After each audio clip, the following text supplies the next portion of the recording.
Viewers, बहुत सारे लोग एक बड़ी सी दीवार के अंदर सालों से कैद थे, लेकिन जब कुछ टीनेजर्स ने ट्राई किया दीवार के उस पार जाने के लिए, तब वहाँ पर आखिर क्या हुआ और उनके साथ कौन कौन सी डरावनी घटनाएं घटी, इस बारे में जल्द से जल्द पता करते हैं। कहानी की शुरुआत में हमें दिखाया जाता है कि हमारी अर्थ पूरी तरीके से डिस्ट्रॉय हो चुकी थी और इसको डिस्ट्रॉय करने वाले और कोई नहीं बल्कि हम ह्यूमंस ही थे। इतने सालों तक अलग अलग कंट्रीज के बीच लड़ाई होने के बाद चारों तरफ एकदम तबाही मच गई थी। इसीलिए ह्यूमैनिटी को बचाने के लिए कुछ लोगों के ग्रुप ने एक बहुत बड़ी जगह बनाई और वो जगह तो बड़ी बड़ी दीवारों से घिरी हुई थी। उस जगह के लीडर का नाम एवेलिन होता है और उसने अपने सारे लोगों के साथ मिलकर इस जगह पर वो सारी फैसिलिटीज प्रोवाइड की थी जैसा कि हमारी पृथ्वी पहले हुआ करती थी। लेकिन एवेलिन ने वहाँ पर मौजूद सभी लोगों को ये बता कर रखा था कि इस दीवार के उस पार की दुनिया बहुत ही ज्यादा खतरनाक है और अब हम सब के अलावा और कोई भी इंसान जिंदा नहीं है। एवेलिन और उसके आदमियों ने तो यहाँ पर रहने वाले लोगों के लिए सख्त नियम बनाए थे, जैसे कि एवेलिन के लोग उन पर होलोग्राम की मदद से नजर रख सकते थे और वो सब चाह कर भी इस दीवार से बाहर जा नहीं सकते थे।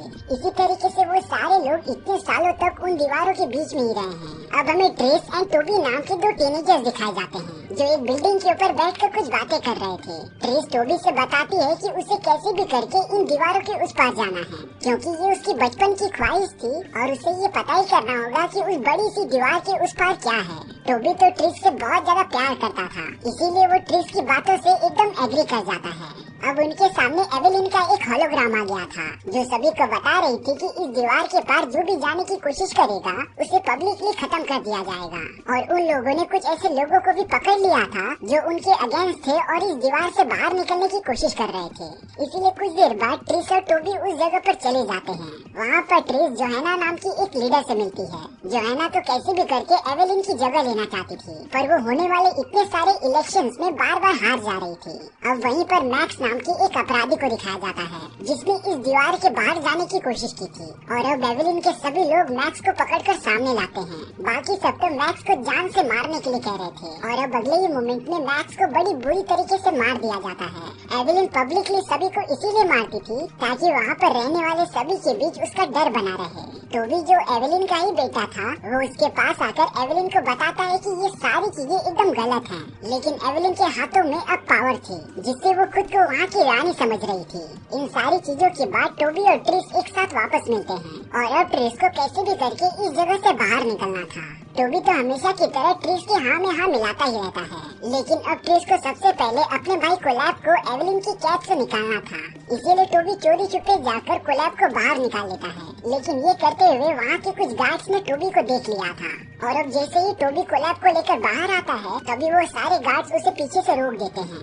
लेकिन टोबी के पास अपना दूसरा प्लान पहले से ही रेडी था। उसने कोलैब को नीचे फेंक दिया और उस पर गोली चलाने का नाटक किया, जिससे कि उन सारे गार्ड्स को लग रहा था कि टोबी ने कोलैब को जान से मार दिया है। इसीलिए वो सब कुछ देर बाद वहाँ से चले जाते हैं, लेकिन कोलैब तो एकदम सही सलामत था और अब वो तीनों उन्हीं गार्ड्स की एक गाड़ी की मदद से आगे बढ़ने लगते हैं। रास्ते में टोबी का एक दोस्त पीटर भी मिल गया था जो उनके साथ आने की जिद करने लगता है, नहीं तो वो गार्ड्स को उन सभी के बारे में बता देगा। इसीलिए अब पीटर भी उनके साथ शामिल हो जाता है। जब वो सब एक चेकिंग पॉइंट पर पहुंचते हैं तब टोबी ने अपनी एक दोस्त क्रिस्टीना की मदद से उनके लिए गेट पास बनवा दिया था, जिससे कि वो सब बिना किसी परेशानी के उस चेक पॉइंट से बाहर निकल जाते हैं और अब वो सब उस बड़ी सी दीवार के पास पहुंच गए थे। वो तो इतनी बड़ी दीवार पर चढ़ने की प्लानिंग करना स्टार्ट कर देते हैं, लेकिन अब एवेलिन के लोगों को इस बारे में पता चल गया था कि टोबी और उसके दोस्त बिना किसी परमिशन के अंदर घुस गए हैं। इसीलिए वो सब तुरंत ही उनके पीछे जाने लगते हैं। वहीं दूसरी तरफ टोबी और उसके दोस्तों ने दीवार चढ़ना स्टार्ट कर दिया था। वो सब तो तेजी से दीवार के एकदम टॉप पर पहुंच जाते हैं, लेकिन जैसे ही वो दीवार पर लगी तारों को काटने जाते हैं तभी उन्हें पता चला कि उन बड़ी बड़ी तारों के अंदर से इलेक्ट्रिसिटी जा रही है, जिससे कि उनके कुछ मेंबर्स को झटका भी लगता है। और अब दीवार के नीचे एवेलिन के लोग भी आ चुके थे जो कि उन सभी पर लगातार फायरिंग करना स्टार्ट कर देते हैं। इसीलिए टोबी और ट्रिस जल्दी से नीचे उतरकर एवेलिन के लोगों पर रिवर्स फायर करना स्टार्ट कर देते हैं। उन दोनों ने तो देखते ही देखते उन सभी को डिस्ट्रॉय कर दिया था, जिससे दीवार की वायर्स में इलेक्ट्रिसिटी जा रही थी, इसीलिए वो सब अब बिना किसी डर के दीवार के एकदम टॉप पर पहुंच जाते हैं। लेकिन एवेलिन के लोगों ने ट्रिस की एक फ्रेंड को गोली मार दी थी, जिसे अब वो सब बचा नहीं सकते थे, इसीलिए अब ट्रिस और उसके दोस्तों को अकेले ही आगे बढ़ना पड़ेगा। वो सब तो काफी जल्दी से दीवार के उस पार पहुंच जाते हैं, लेकिन वहाँ पर जो नजारा उन लोगों ने देखा उसके बाद तो वो सब एकदम शॉक ही हो गए थे। दीवार के उस पार तो कोई भी इंसान बचा ही नहीं था, जैसे कि पूरी ह्यूमैनिटी का सफाया हो चुका हो। वो पूरी जगह किसी शमशान घाट से कम नहीं लग रही थी, इसीलिए अब टोबी और बाकी सब निराश होकर आगे बढ़ने लगते हैं। ताज्जुब की बात ये थी कि उन सभी के ऊपर खून की बारिश भी हो रही थी और अब वो सब एक सेफ जगह पर पहुंच जाते हैं। लेकिन उनके माइंड में ये सवाल जरूर आ रहा होगा कि उन्होंने यहाँ आकर गलती तो नहीं कर दी। अब इन सारी चीजों के बाद वो सब वापस से आगे बढ़ना स्टार्ट कर देते हैं, लेकिन तभी उस जगह पर एवेलिन के वो सारे गार्ड्स आ गए थे, जो लगातार टोबी और उसके दोस्तों को मारने के लिए उनका पीछा करने लगते हैं। वो सब तो अपनी जान बचाकर आगे भागने लगे थे, तभी उनके सामने एक इनविजिबल दीवार खुलती है, जिसमें कि एक अनजान रास्ता था और उस रास्ते के उस पार बहुत सारे सोल्जर्स खड़े थे, जिनकी टेक्नोलॉजी सच में बहुत ज्यादा एडवांस लग रही थी। उन लोगों ने टोबी और उसके दोस्तों को अपने दीवार के अंदर बुला लिया और साथ ही साथ एल्विन के लोगों को खत्म भी कर दिया था। टोबी और उसके दोस्तों को तो कुछ समझ ही नहीं आ रहा था कि ये हो क्या रहा है, लेकिन वो सारे सोल्जर्स उनके बारे में पता नहीं पहले से ही जानते थे और वो तो काफी टाइम से उन सभी का वेट भी कर रहे होते हैं। इसके बाद उन सभी मिलिट्री वालों का सेक्रेटरी टोबी और बाकी सभी को लेकर जेनेटिक वेलफेयर नाम की एक कॉलोनी में आ जाता है, जहाँ पर सारी चीजें इतनी एडवांस थी ना कि लग रहा था कि ये सारे लोग फ्यूचर में जी रहे हैं। जब वो सब वहाँ पर पहुँचते हैं तब उनकी बड़ी अच्छे से खातिरदारी की जा रही थी। टोबी, ट्रिस और उसके बाकी दोस्त फ्रेश होने के बाद एक कमरे में आते हैं, जहाँ पर उन्हें इन सभी चीजों के बारे में सच्चाई बताई जाती है। दरअसल सालों पहले जब अर्थ पर पॉल्यूशन बढ़ते जा रहा था, तब वैज्ञानिकों ने कहीं न कहीं इनसे बचने का एक सोल्यूशन निकाल लिया था। वो सब इंसानों के जेनेटिक्स को चेंज करके उन्हें इन सारे पॉल्यूशन से बचा सकते थे। लेकिन जैसे ही सभी कंट्रीज में वॉर होना स्टार्ट हो गई, तब उन सभी को अपना एक्सपेरिमेंट करने में प्रॉब्लम हो रही थी। इसीलिए उन लोगों ने ये सारी लड़ाई खत्म होने के बाद जगह जगह पर ऐसी स्मॉल सिटीज बना दी थी, जो चारों तरफ से दीवारों से घिरी हों। यानी कि टोबी और बाकी सब जिस दीवार के पीछे रह रहे थे, उन्हें एवेलिन ने नहीं बल्कि इन सारे वैज्ञानिकों ने बनाया था, ताकि वो सब ह्यूमैनिटी को बचा सके और अपने जेनेटिक एक्सपेरिमेंट को आगे बढ़ा सके। ये सारी इन्फॉर्मेशन लेने के बाद मैथ्यू नाम का एक इंचार्ज उन सभी को यहाँ के तौर तरीके सिखाने लेकर चला जाता है। जब मैथ्यू टोबी और उसके दोस्तों को एक जगह पर लाता है जहाँ पर बाकी सिटीज के और भी बहुत सारे लोग थे, तो वो टोबी और बाकी सभी को देखकर काफी खुश हो जाते हैं, क्योंकि वो सारे लोग टोबी और उसके बाकी सभी दोस्तों को उनकी सिटीज में हमेशा देखा करते थे और ये बहुत ही ज्यादा अच्छी बात थी। इसके बाद वो सब वहाँ के बाकी लोगों के साथ मिलने चले जाते हैं। अब यहाँ दूसरी तरफ एवेलिन को उनके आदमियों के थ्रू सब कुछ पता चल गया था, इसीलिए वो अपने लोगों को जंग के लिए रेडी होने के लिए कहती है। वहीं जेनेटिक वेलफेयर में टोबी और ट्रिस को सब कुछ सही होते हुए भी गलत लग रहा था, खास करके टोबी को कुछ दाल में काला लग रहा होता है। तभी उनके पास मैथ्यू आ जाता है, जो ट्रिस को कहता है कि उसे डायरेक्टर ने अभी बुलाया है। ट्रिस इस बात के लिए मना तो नहीं कर सकती थी, क्योंकि वहाँ के लोगों ने उन सभी की जान बचाई थी और उन्हें रहने के लिए अच्छी फैसिलिटीज भी दी थी। इसीलिए ट्रिस मैथ्यू के साथ चली जाती है। कुछ ही देर बाद ट्रिस उस जगह के डायरेक्टर डेविड से मिल रही थी, जो ट्रिस को देखकर बहुत ज्यादा खुश हो जाता है। दरअसल डेविड और उसकी पूरी कंपनी एक ऐसे इंसान की तलाश कर रही थी जिसका पूरा डीएनए एकदम प्योर हो, और उन्होंने जब ट्रिस का डीएनए सैंपल चेक किया तब उन्हें कंफर्म हो गया कि ट्रिस ही वही इंसान है जो जेनेटिक एक्सपेरिमेंट में उनकी मदद कर सकती है। डेविड ट्रिस के सामने ये शर्त रखता है कि अगर वो उसकी मदद करेगी तो वो उसकी माँ की स्टोर की गई सारी यादें उसे लौटा देंगे। पर ट्रिस अपनी माँ की यादों को कैसे भी करके हासिल करना चाहती थी, इसीलिए वो डेविड की मदद करने के लिए रेडी हो जाती है। ट्रिस ने जब ये सारी बातें टोबी को बताई, तब टोबी को ये सारी चीजें पहले से ही गलत लग रही थी, लेकिन अब ट्रिस ने अपना डिसीजन बना लिया था और अपनी माँ की यादें वापस ला देगी। ट्रिस तो अब बार बार डेविड से मिलने चली जा रही थी, इसलिए अब टोबी भी अपने दोस्तों के साथ वहाँ की ट्रेनिंग करने चला जाता है। क्रिस्टीना और टोबी तो वहाँ की मिलिट्री फोर्स की ट्रेनिंग करना स्टार्ट कर देते हैं। वहीं पीटर और कोलैब को शिकागो सिटी पर नजर रखने की जॉब दी जाती है, जो वहाँ की वेदर से लेकर सारी इंटरनल एक्टिविटीज पर नजर रखेंगे। यहाँ टोबी धीरे धीरे मुश्किल से मुश्किल फाइटिंग टेक्निक को सीखता जा रहा था और उसका लेवल बहुत ही कम टाइम में काफी ऊपर आ चुका था। अब यहाँ कोलैब, जो कि शिकागो सिटी पर नजर रख रहा था, तब उसे वहाँ पता चलता है कि जोहाना और एवेलिन के बीच कुछ मतभेद हो गई है।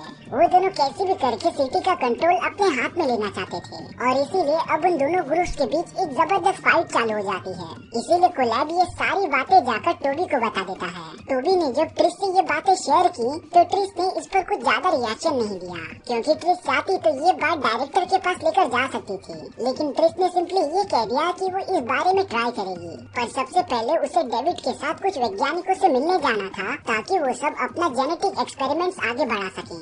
टोबी को तो ट्रिस की इन सारी बातों पर बहुत ज्यादा गुस्सा आ रहा था, इसीलिए वो इन सभी चीजों से थोड़ा डिस्ट्रैक्ट होने के लिए एक सोल्जर्स की टीम के साथ रेस्क्यू मिशन पर चला जाता है, जहाँ पर उन्हें किसी अनजान बस्ती में जाकर कुछ लोगों को बचा कर लाना था।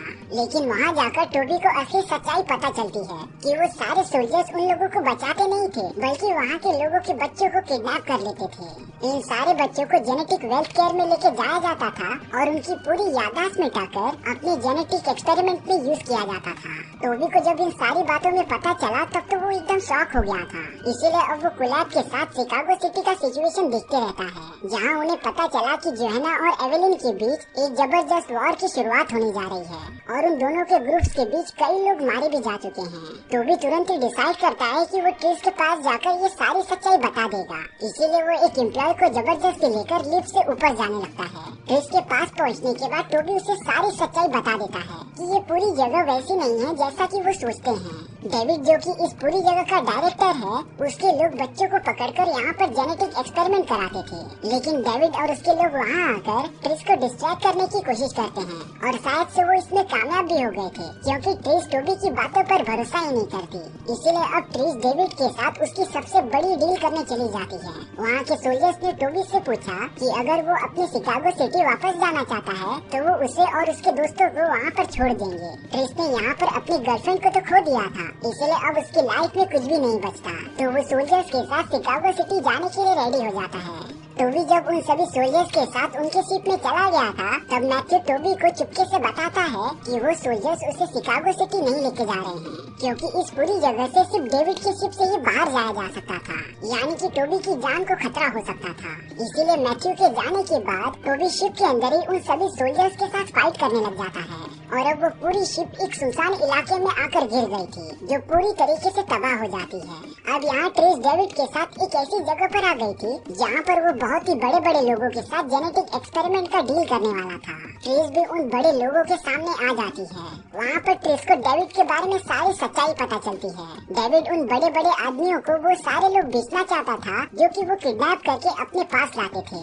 इस बात से ट्रिस को टोबी की बातों पर भरोसा हो जाता है कि उसने डेविड के बारे में सब कुछ सच सच कहा था, लेकिन ट्रिस अभी भी कैसे भी करके अपनी माँ की यादें वापस लाना चाहती थी, इसीलिए वो डेविड का साथ अभी भी देते रहती है। वो दोनों उस जगह से डील होने के बाद वापस चले गए थे। अब यहाँ टोबी जिसकी शिप क्रैश हो गई थी वो मैथ्यू के साथ सही सलामत बाहर निकलता है। टोबी को कैसे भी करके शिकागो सिटी पहुंचना था, इसीलिए मैथ्यू टोबी को एक गेट पास देता है जिससे कि वो इस जगह से बाहर निकल सकता था। साथ ही साथ मैथ्यू ने टोबी को डेविड के बारे में बताया कि वो कितना ज्यादा खतरनाक था।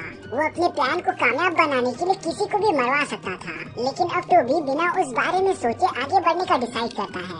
उसने मैथ्यू से कहा कि वो ट्रिस को जाकर बोल दे कि वो मैथ्यू को घायल छोड़कर वहाँ से चला गया। मैथ्यू जेनेटिक वेलफेयर आने के बाद ट्रिस से ऐसा ही कहता है। तब ट्रिस एकदम से सारा प्लान समझ गई थी, क्योंकि कुछ भी हो जाए टोबी अपने किसी भी दोस्त को घायल कंडीशन में अकेला नहीं छोड़ेगा। और अब ट्रिस समझ जाती है कि टोबी को मदद की जरूरत है, इसीलिए वो अपने भाई कोलैब के पास जाकर शिकागो सिटी के लीडर से कांटेक्ट करने के लिए कहता है, जो टोबी को कैसे भी करके बचा ले। वहीं दूसरी तरफ टोबी बहुत ज्यादा घायल होने की वजह से धीरे धीरे आगे बढ़ रहा था, लेकिन बीच रास्ते में एवेलिन और उसके लोगों ने टोबी को पकड़ लिया था, जो उसे अपने साथ शिकागो सिटी लेकर चले जाते हैं। इसके बाद एवेलिन टोबी से जाकर मिलती है। टोबी उससे बता रहा था कि उसे ये जंग रोकनी पड़ेगी, क्योंकि इन सारी चीजों में डेविड का ही फायदा है। लेकिन एवेलिन हमेशा की तरह टोबी की कोई भी बात नहीं मानती। टोबी तो सोल्जर्स को मारकर उस जेल से बाहर निकलने की बहुत कोशिश करता है, पर उन सोल्जर्स की क्वांटिटी काफी ज्यादा होने की वजह से वो टोबी को पकड़कर वापस जेल में डाल देते हैं। जब इन सारी चीजों के बारे में ट्रिस को पता चला तब वो टोबी की बात ना मानकर एकदम रिग्रेट फील कर रही थी, इसीलिए वो तुरंत डेविड के पास चली जाती है और उसे ये सारी चीजें बंद करने के लिए कहती है। डेविड तो ट्रिस की बात मान ही नहीं रहा था, इसीलिए ट्रिस डेविड की एक पावरफुल शिप लेकर वहाँ से निकल गई थी। रास्ते में कोलैब और क्रिस्टीन भी ट्रिस को ज्वाइन कर लेते हैं और अब वो तीनों सीधे निकल पड़े थे शिकागो सिटी के पास। वहीं डेविड ने तो अपने बहुत सारे सोल्जर्स को उनके पीछे लगा दिया था। पर जैसा कि हमें पता है कि इस पूरी जगह से सिर्फ डेविड की शिप के पास ही वो टेक्नोलॉजी है जो इस जगह से बाहर निकल सकती है। इसीलिए ट्रिस कैसे भी करके उस इनविजिबल वॉल को खोलकर वहाँ से बाहर निकल गई थी। कुछ ही देर में वो तीनों शिकागो सिटी के पास पहुँच जाते हैं, जहाँ पर जोहाना और एवेलिन के बीच एक जबरदस्त वॉर स्टार्ट होने जा रही थी। एवेलिन ने तो जंग जीतने के लिए ऐसी गैसेस का यूज करने का डिसाइड किया जो लोगों की मेमोरीज को एकदम से इरेज कर दें, और ऐसा करने पर तो फायदा पूरा डेविड का ही होगा, क्योंकि इसके बाद वो सारे विक्टिम्स को अपने एक्सपेरिमेंट के लिए यूज कर सकता था। अब ट्रिस क्रिस्टीना के साथ मिलकर टोबी को ढूंढने चली गई थी। उनके पास तो बहुत ही एडवांस हथियार भी होते हैं, जिनका यूज करके वो वहाँ के सोल्जर्स को मारते जा रही थी। पर लास्ट में सिर्फ 2 ही सोल्जर्स बच जाते हैं, जिन्हें की टोबी ने अब मौका देखकर मार दिया था। टोबी के मिलने के बाद वो सब एवेलिन को ढूंढने निकल पड़े थे। वहाँ एवेलिन के साथ पीटर होता है, लेकिन पीटर तो डेविड के साथ मिला हुआ था, जो एवेलिन को वो सारी गैसें सिटी में फैलाने के लिए कह देता है। एवेलिन ऐसा करने ही जाती है, तभी टोबी और बाकी सब उस कमरे में पहुंच जाते हैं। टोबी अपनी मॉम एवेलिन को इमोशनली कन्विंस करता है कि वो ऐसा बिल्कुल ना करे। एवेलिन टोबी की बातों को सुनकर एक टाइम के लिए रुक गई थी,